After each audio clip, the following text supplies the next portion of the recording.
Super Smash Bros. Ultimate is a game that so many of us are looking forward to, and there's so many characters in the game that it's not even funny. There's a lot of characters that are not talked about as much as others, and that's okay, but I want to shine some light on those characters that I feel are underrated, whether it's because of technical reason or just hype in general for the character and what they can do in Super Smash Bros. And why I think they should be talked about a little bit more and what's so hype about them. Also, the gameplay footage you see in the background is me playing against one of the best Smash players in the world, Zero, and he completely destroyed me because, one, I don't play Smash 4, and even if I did, he'd still completely destroy me.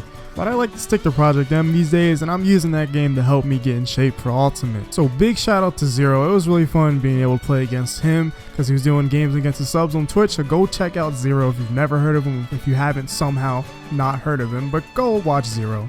He's really cool. He's also my favorite Smash player. But anyways, let's move on with the video. Honestly, the Ice Climbers were not really that high on my list of characters that I wanted to play in Ultimate. I've been playing a lot of Ice Climbers in Project M and Melee, and honestly, my eyes have just been open to Ice Climbers. I've always slept on Ice Climbers throughout my entire history with Smash, ever since I started playing Melee, which was my first Smash game. But I just realized the potential Ice Climbers actually have, even though wobbling is gone and chain grabs are gone. But I feel like Ice Climbers can still do some work. I don't think they're going to be super high on the tier list or anything, but they just look like super fun characters to play, and it's really cool controlling Nano and Popo in Smash. It just really is. And apparently there's a new way to desync them that was discovered as well, so that's going to be really cool. I feel like Ice Climbers are just super slept on, and I feel like they need to be, talked about a bit more, because so many people speculated Ice Climbers to be in Ultimate, and here they are. They're here, and now that they've been right about Ice Climbers, there's no buzz about Ice Climbers. They're just kind of like meh.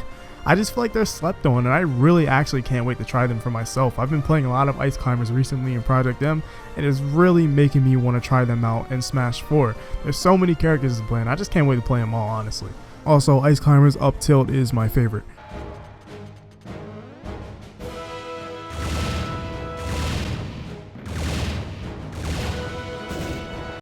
A lot of damage. Now when it comes to our boy Shulk over here, he's always has been underrated since Smash 4 in my opinion, but now he's even more underrated because we're in a sea of new characters in a new game, and game what has old characters returning that's going to take the spotlight of all the newcomers from Smash 4. Well, not all of them, but characters like Shulk, for instance. Shulk got probably one of the best buffs he could have gotten, which is the ability to switch to any Monado art just by holding a direction after pressing and holding the B button, which is way better than having to scroll through his Monado arts to get the right one that you want, and you would have to remember the amount of button presses it takes to get to the right Monado art, and it was just really annoying. But being able to do this is going to be OD.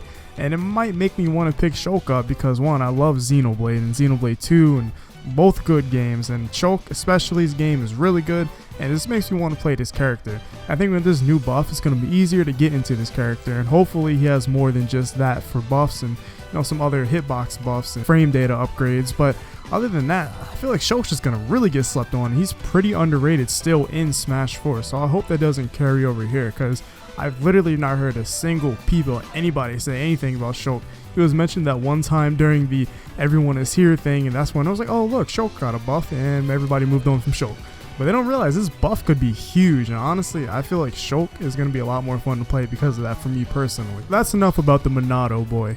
Out of the newcomers, I feel like Inkling is the most underrated newcomer at the moment. She honestly looks really good, and not a lot of people are talking about Inkling as much because of all the other new character reveals. That is to be expected, but for example, let's say Sora was the first character to be revealed, and then everyone else who was revealed in Smash Ultimate afterwards wouldn't be as hype probably as Sora to some people, but it seems like Inkling really is getting slept on compared to the other newcomers in my opinion.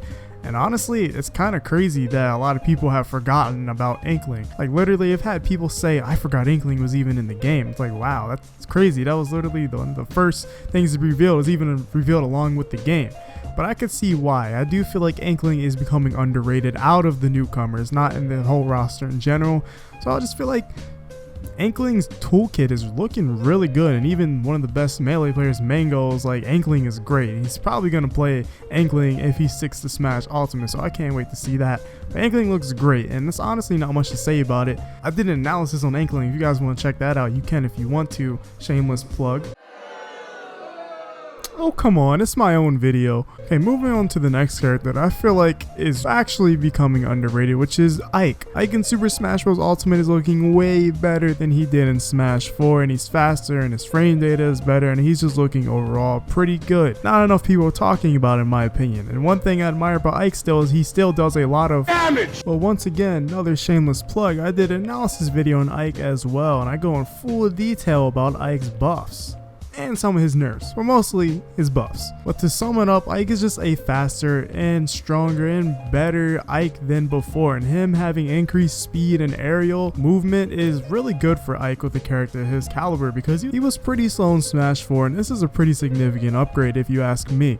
Finally, the most underrated character of Super Smash Bros. Ultimate in my personal opinion, the myth, the legend, Pichu. Now, Pichu is probably the most underrated character because so many people hate Pichu, and honestly, I can understand why. He's literally meant to be bad and a joke character in Melee, but Pichu is still really fun to play only because he's like Pikachu in a way. He's gonna have a couple of Pikachu's old moves because Pikachu has a different moves compared to previous entries, like his nair is different, and his forward air now drags opponents with you, and the down air also spikes, so he's gonna be a little bit different from Pikachu. And if you want to use Pikachu's older moveset, I guess you could say, he could be the alternative. The only downside is that he's still gonna hurt himself. But Pichu is just really just dumb, and that's why he's fun to play. Like, he's in the game just because, and it's actually quite funny that he's in the game, and honestly he's just gonna be fun to play as. He's gonna be my troll character since Pikachu is actually my main in Smash 4 and Project M, and not Melee. Jigglypuff is in Melee. You guys can hate me if you want to, but overall those are just 5 of all of the 70 plus characters in Ultimate that I think are underrated. There's definitely a lot more that are underrated, but I just wanted to highlight these 5 characters because these are the ones I had on my mind the most. Let me know who are your top 5 underrated characters in Super Smash Bros. Ultimate in terms of hype, and who's talking about them, and let me know what you think about those characters as well. Also, before we end off this video, make sure to join the Discord and make sure to check out the giveaway. Doing giveaway of 3 copies for Super Smash Bros. Ultimate. So if you want to join that giveaway, link is also in the description, along with Zero's link as well, since I talked about him at the beginning of the video. And I hope you guys enjoyed, and I'm gonna see you guys in the next one.